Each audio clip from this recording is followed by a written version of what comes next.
Alright mga amigos, 3 keys to victory para sa darating na sagupaang Teofimo Lopez at Shakur Stevenson. Alam kong maraming nag-aabang ng salpukang ito dahil sina Teofimo at Shakur ay kapwa labas-masok sa top 10 ng pound for pound rankings. Kaya naman umpisahan na natin ang balitaktakan sa kanilang tail of the tape. Sa edad makikita natin na parehong 28 anyos lamang ang dalawang mandirigma. Parehong nasa peak o prime ng kanilang karera. Si Teofimo Lopez ay may taas na 5'9". Mas matangkad siya kay Shakur Stevenson na may taas lamang na 5'8". Pero sa boxing ang 1-inch height advantage ay hindi naman masyadong malaking bentahe. Pagdating sa reach o haba ng mga galamay, bahagyang mas mahaba si Teofimo kay Shakur. 68.5 inches laban sa 68 inches.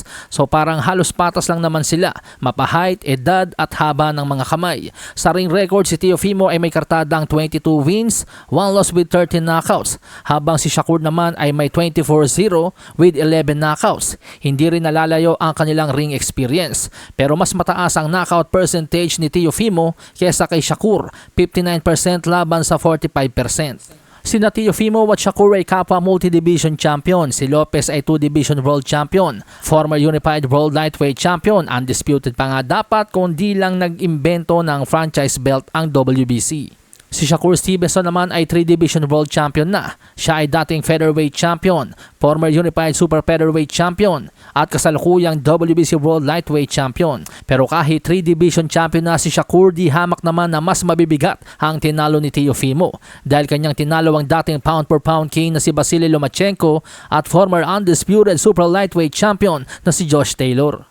Sa kasalukuyan, si Lopez ang nagmamay-ari ng WBO at The Ring Super Lightweight title.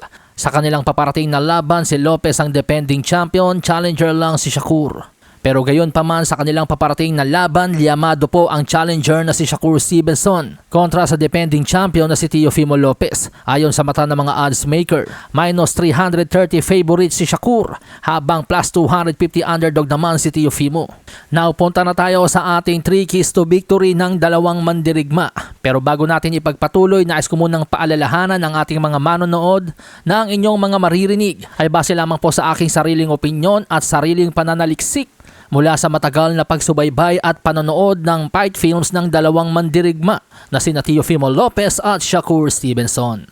Ngayon, punta na tayo sa 3 keys to victory ng dalawang mandirigma at unahin na natin ang tatlong susi para manalo ang defending champion na si Teofimo Lopez. Number 1, ibalik si Gordo.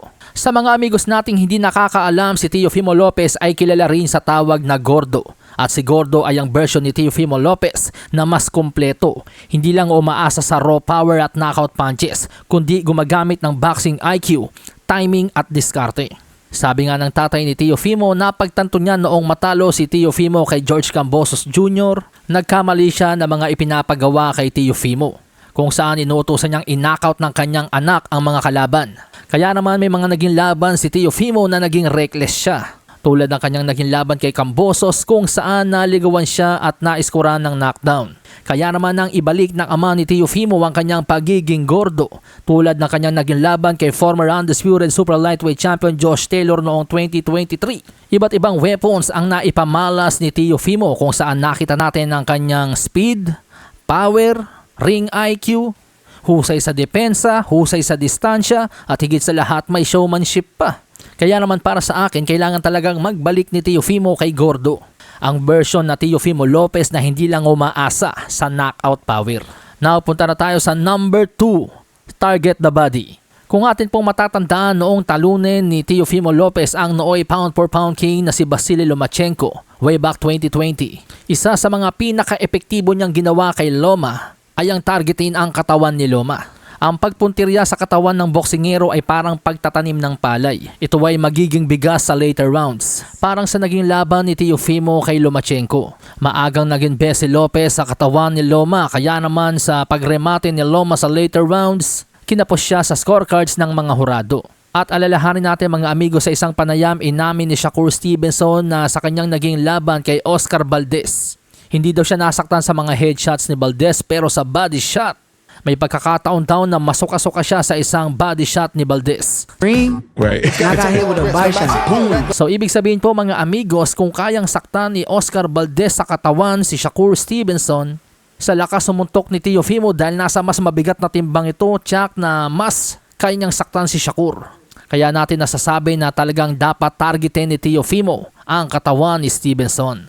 Now, punta tayo sa number 3, psychological warfare. Sa boxing, kung minsan kapag magaling makipagsaikuhan ng isang boksingero, kaya niyang sirain ang buong plano ng kanyang kalaban. Tulad ng mga ginagawa ni Muhammad Ali at Prince Naseem Hamed. Kung papansinin natin, si Teofimo Lopez at Prince Naseem Hamed ay may mga pagkakahawig ng galawan. Mula sa mga backflips, pagiging alaskador, yung timing at power, meron din naman si Teofimo. Nakita naman natin sa press conference, kayang-kayang asarin at pikunin ni Teofimo itong si Shakur. Para sa akin, mukhang magandang gamiting taktika ito.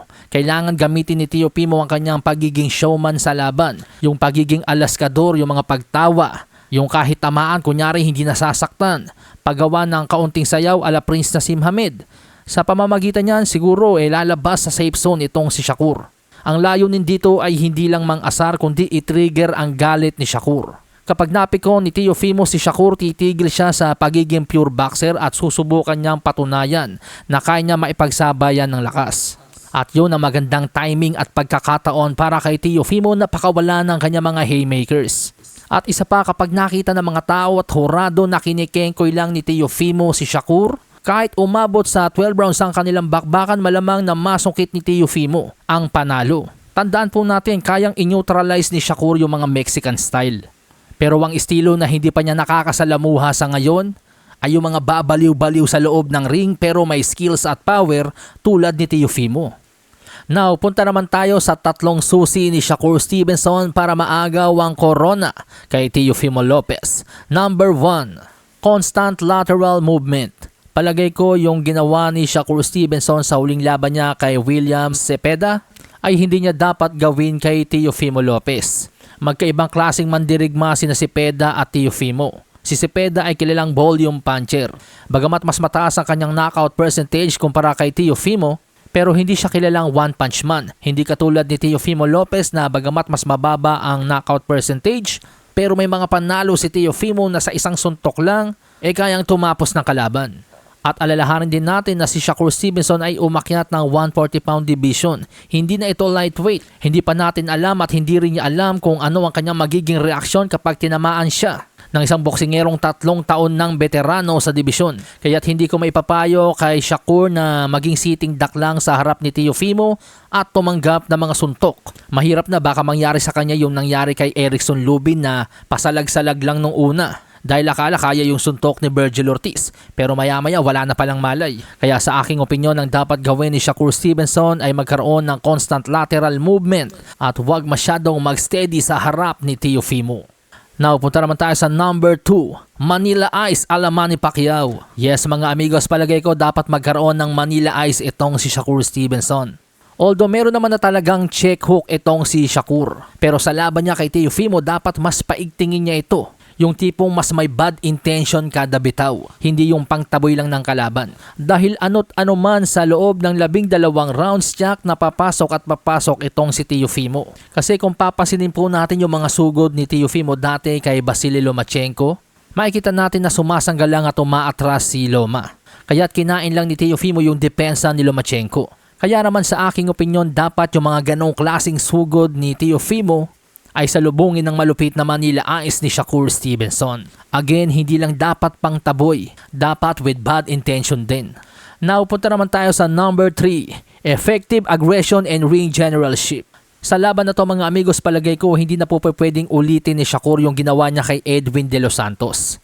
Alalahanin natin, challenger siya dito. Ang defending champion ay si Teofimo. Palagay ko hindi ibibigay ng mga hurado ang panalo kay Shakur kapag patakbo-takbo lamang siya. Pasalag-salag, pailag-ilag at paisa-isa lang ang suntok. Dito kakailanganin niya yung naging performance niya kay Jamel Herring. Kailangan effective aggression. Kailangan niya magpakita ng mga offensive burst, yung mga 3 to 4 punch combinations imbis na paisa-isang jab lang. Sa laban na to, palagay ko kailangan mas maging masipag sumuntok si Shakur. Kung pagbabasihan nga natin yung naging laban ni Teofimo kay Lomachenko, kapansin-pansin na nung masinugod na ni Lomachenko si Lopez, nasira yung rhythm ni Teofimo. Hindi pala magaling si Teofimo kapag siya ang sinusugod. Hindi ko naman sinasabi na mag-ala Marcos Maidana si Shakur. na gawing constant pressure ang atake. Ang sa akin lang, effective aggression at ring generalship dahil para sa akin hindi po magiging sapat kung tatakbo-takbo lang, sasalag-salag at pa isa-isang suntok lang ang gagawin ni Shakur sa laban. So there you have it mga amigos, tandaan na ang boxing kung minsan ay hindi lang nadadaan sa palakasan ng suntok, kung hindi sa kung sino ang mas makakapag-execute ng kanilang keys to victory. Hanggang dito na lamang po muna tayo. Maraming salamat sa mga tumutok. Hanggang sa muli. Adios amigos. Walang preno baby babe. Malasahin ang baraha, patunayan mo sa akin ha. Sino man ang mabunot na kalaban, di ka tatakbo ha. Sa bayan ko sa bayan,